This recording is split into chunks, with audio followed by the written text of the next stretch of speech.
اسلام میں دو ہی علوم ہیں، ایک ریویلڈ نالج ہے، وحی کا علم جو قرآن و سنت کی فارم میں اللہ تعالیٰ نے انبیاء اکرام علیہ السلام کے ذریعے کتابیں عطا فرمائی، اور دوسرا ہے ایکوائرڈ نالج جو ہم اپنے تجربات سے حاصل کرتے ہیں. The knowledge obtained through observations and experiments is known as science. Science کا علم ہے مشاہدات اور تجربات سے حاصل کیا گیا علم، اور یہ اتنا محکم علم ہے کہ اسے قرآن حکیم میں حضرت ابراہیم علیہ السلام نے خدا کے ایک ہونے کی دلیل بنایا اور بادشاہ وقت کو خاموش کروا دیا. سورۃ البقرہ میں آتا ہے نا، اس بادشاہ نے کہا کہ میں بھی زندہ کرتا ہوں اور مارتا ہوں. 2 قیدی منگوائے، قرآن میں پورا واقعہ ذکر نہیں، بس اتنا حصہ ہے.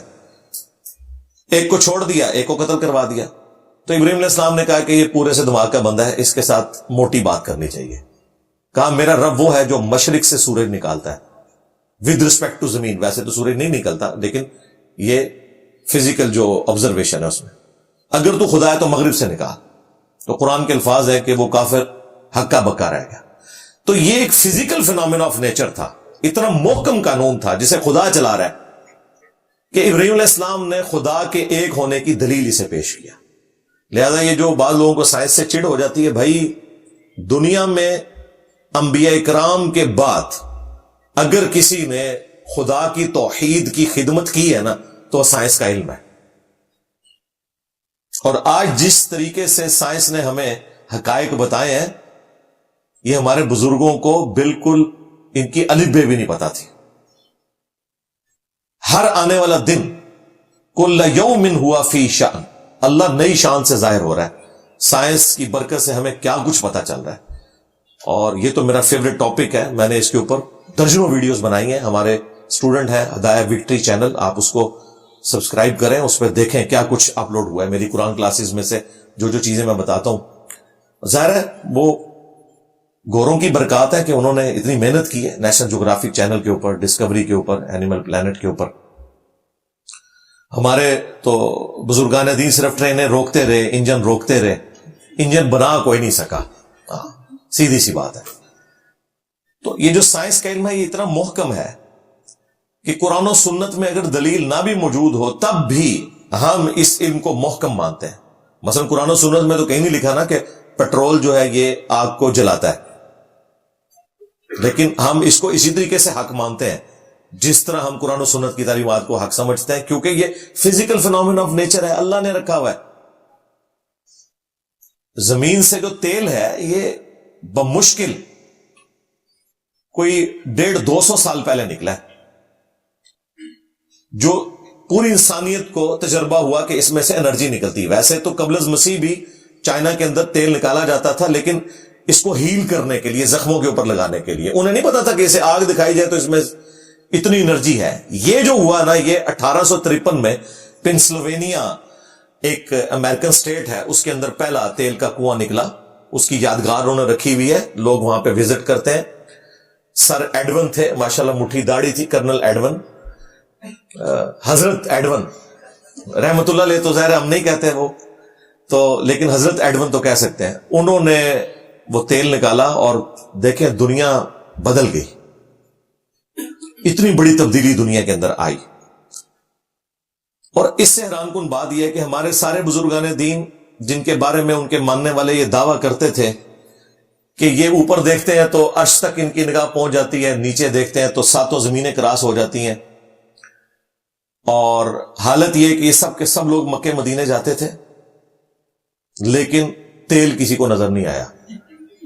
1944 میں ارامکو کمپنی، حضرت امریکہ کی حضرت ارامکو کمپنی نے تیل نکالا، اور اتنا غریب ملک جو ہے وہ دیکھتے ہی دیکھتے امیر ہو گیا. اس سے پہلے تو کسی بزرگ کو نہیں پتا تھا. ارامکو کمپنی نے نہ صرف تیل نکالا بلکہ بزرگوں کا بھی تیل نکال دیا کہ تسی کتنے جاندے رہو. سب جھوٹ ہے، ایسے نہیں ہوتا. دنیا مقدر ایفرٹ ہے جی. اور یہ بزرگ دلوں کا حال جانتے ہیں، اور چڑھ دو دلوں کا حال جانتے ہیں. میں اپنی میکینیکل انجینئرنگ کا فارمولا، مشین ڈیزائن کا، میکینکس اور مٹیریلز کا لکھ کے دیتا ہوں.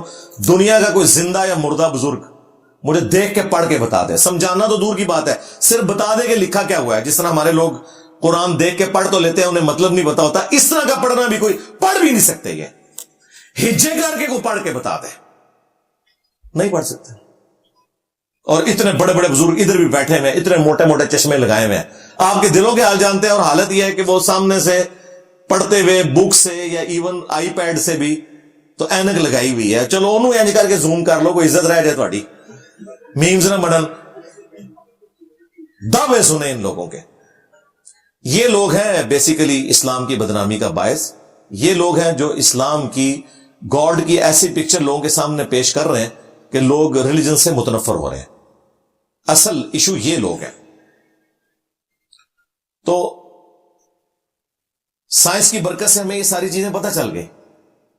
یورینیم کی ریڈیشن سے اسکن کینسر ہو سکتا ہے. قرآن و سنت میں تو نہیں لکھا, لیکن ظاہر ہے ہم نے فزیکل فینومینا آف نیچر سے ان چیزوں کو آبزرو کیا ہے. بڑے اعتماد کے ساتھ ہم اس کے اوپر کامنٹس کرتے ہیں, لوگوں کو سمجھاتے ہیں.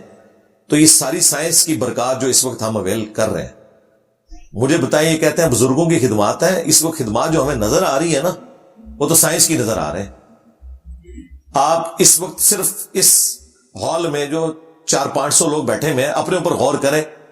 آپ کے کپڑوں سے لے کر, آپ کے موبائل سے لے کے, آپ کی گھڑیوں سے لے کے, بال پوائنٹ سے لے کے, یہاں لگے ہوئے ایئر کنڈیشن, یہ لائٹس, یہ پینٹنگز, یہ پیچھے جو قالین لگا ہوا ہے, کوئی ایک چیز آپ بتائیں جو کسی بزرگ کی بنائی ہوئی ہو. یہ سب سائنس کی برکات ہے.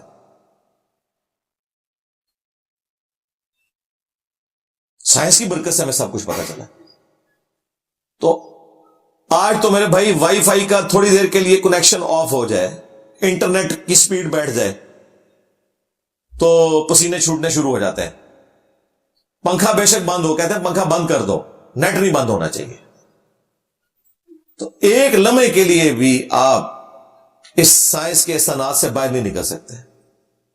تو یہ اللہ تعالیٰ نے انسان کو ترقی کروائی ہے, بجائے یہ کہ اس ترقی کو ہم آن کرتے, ہم بس یہی دعائیں کرتے رہے کہ دشمن کی توپوں میں کیڑے پڑ جائیں. اس طرح نہیں ہونا میرے بھائی. یہ فزیکل فینومینا آف نیچر کا علم اگر مسلمانوں کے پاس ہو نا, تو ان کے عقیدے بھی خراب نہ ہو.